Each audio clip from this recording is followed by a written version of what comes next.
I kept my head turned away. I couldn't bring myself to look. 17, I heard Investigator Cosnarian Is shout with glee. safe with room to spare. I snatched up the die and put it in my pocket next to the vial of powder. I also saw Vilonic's stun grenade on the table, which I grabbed. You never knew when it would come in handy. Just then, the door opened and 5 guards charged in. The scientist screamed and backed up. He broke free. Investigator Cosnarian Is shouted. He's a monster, a glorious alien monster. Destroy him! And then, with a twinkle in her eye, she added, If you can. They raised their weapons, and I looked at them, realizing almost instantly that my HUD had reactivated. I was back. I wasn't going to die, and I had several hours of super-heroic ability with which to get my friends out of here. Things were looking up. I slowed time and sped myself up. I must have looked like a blur to the guards as I approached, grabbing the gun out of their hands of the closest one. I checked to make sure it was set to stun and then opened fire on the remaining 4. Maybe 2 seconds had passed since the door had opened, and the guards were down. I turned back to Investigator Cosnarian Is, who was giving me a big, tusky grin. That was what I was hoping for. I'm glad you enjoyed the show, I told her. I'm looking forward to following your exploits, Zeke, up until a roll of the die kills you. What makes you think I'll ever use the powder again? She smirked. You won't be able to resist. She was wrong, I told myself. I'd be able to resist plenty once the Confederation was safe and Earth was free. I wasn't a thrill-seeker by nature. I kept finding myself in these situations through no fault of my own, but once things calmed down, I would be ready to go back to being a normal kid. I told myself that this was completely true, and maybe part of me believed it, but I also knew that the scientist was right about one thing. Going back to being a normal kid was not going to be easy. Getting my friends off Planet Pleasant, I hoped, would be. I made my way back to the prisoner wing, encountering a beefed-up security presence, but that was no obstacle for me. I won't belabor the details. Guards with guns disarmed, locked doors smashed, electronic security measures neutralized. In very little time, I had the cell doors open, and I was reunited with my friends. It took a few nanoseconds to interface with the computer terminal to find the nearest usable ship, which was on the other side of the complex. It would take us a few minutes to get there. I would have to go a little slower than Beth's speed to make sure everyone else stayed safe. "How are you up and running again?" Charles demanded. "I don't know," I lied. "It just happened. I'm not going to stop and wonder why, though. The last thing I wanted was for everyone else to start gambling with their lives. If I could take the burden on myself, I would do it." "One of the scientists was tinkering around with my nanites," I said. "She must have accidentally triggered something? Let's worry about it later, because I don't think it's going to last. The question for now is, how quickly can we get out of here?" "Zeke is right," Dr. Roop said, though his expression made me think he hadn't bought my explanation. "Our first order of business is to get away from this place." The computer I'd tapped into identified a docking bay across the compound, and I began to lead the others in that direction.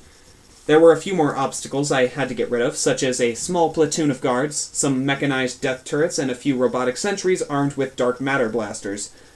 I had the gang hold back while I handled these minor issues. Outside the docking bay, there were no guards.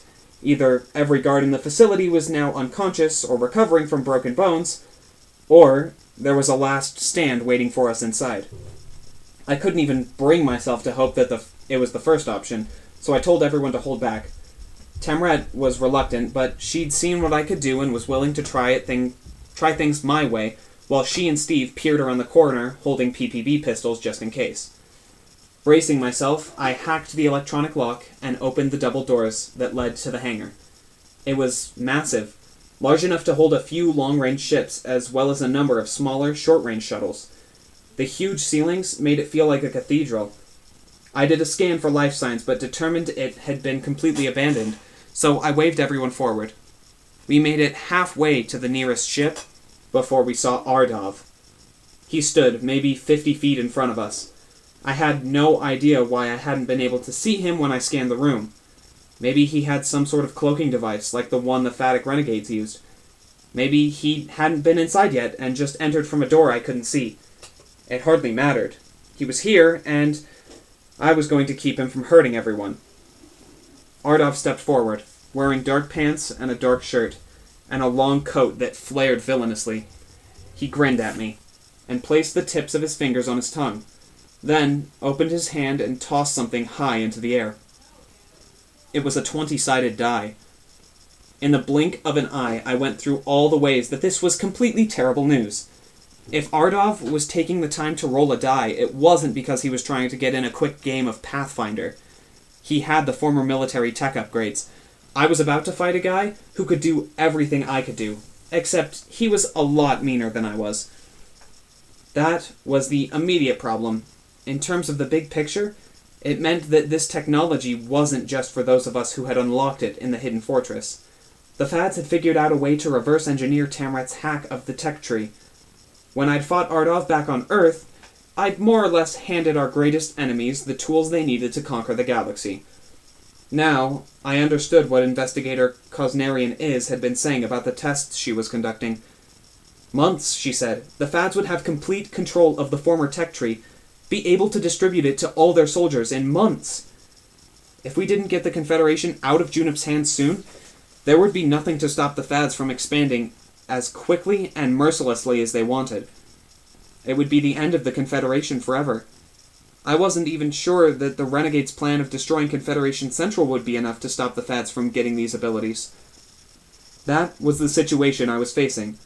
Beat a guy who had every advantage over me, who had those advantages because of me, or allow the galaxy to enter a potentially endless era of bleak oppression.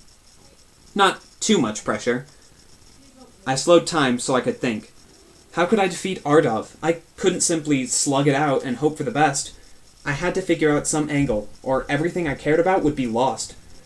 Tamrat and Steve and the others could die, right here, if I didn't come up with a plan. One option would be to share my abilities with some of my friends. Ardov might be tough and evil, but he would be no match for an augmented team including Steve and me's son. It was a nice thought, but I didn't have the time to explain to the others about eating powder and rolling a die. Even if I weren't so rushed, I wasn't about to ask one of them to risk death. If the throw didn't come up high enough, I would be responsible for one of my friends dying, and I couldn't handle that. The only other thing I could think of was to manipulate Ardov's throw. The wacko Fad scientist had told me that nothing I did to the die would change the outcome. The actual number was determined the moment the die left the thrower's hand. But maybe Ardov didn't know that. If I messed with his throw and he thought I'd doomed him, it might distract him enough to make him vulnerable. I looked at the die, now spinning in midair. I calculated its trajectory and determined that it was going to land on the number 20. Wow, good for him. If he were on offense, he'd get a critical hit. I then tracked its arc, calculated the exact angle and pressure I required to produce the results I wanted, and executed. I darted forward, and before Ardov had time to realize what I was up to, I gently tapped the die, altering its spin. It landed on the floor, bounced twice, and came to a stop on the number 1. He paused, looking at the dice, and then looking at me. He blinked in disbelief. There was a moment of utter silence. We all stood staring at the die. No one besides me and Ardov understood what it meant, but they still somehow recognized that something important had just happened. "You just killed me," Ardov said, his voice hushed. "Sorry, Ardov." I shrugged, going for the stone-cold killer effect. I wasn't sure I could pull it off in general, but it helped that Ardov thought we were discussing something I'd already done. "You keep messing with our plans. Things will be a lot easier when you're out of the picture.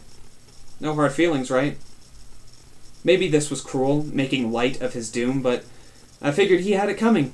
He'd tried to kill, capture, or humiliate me enough times. A few hours would go by, and he would realize he wasn't dead.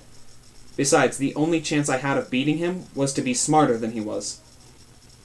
"One of your stupid tricks," he said. "And it's killed me." "It's actually a clever trick," I said. "The sort that gets you every time. You never learn. And now you never will, because you'll be dead and all." His eyes turned dark and terrifying, and I began to wonder if, instead of evening the odds, I'd just given him an edge.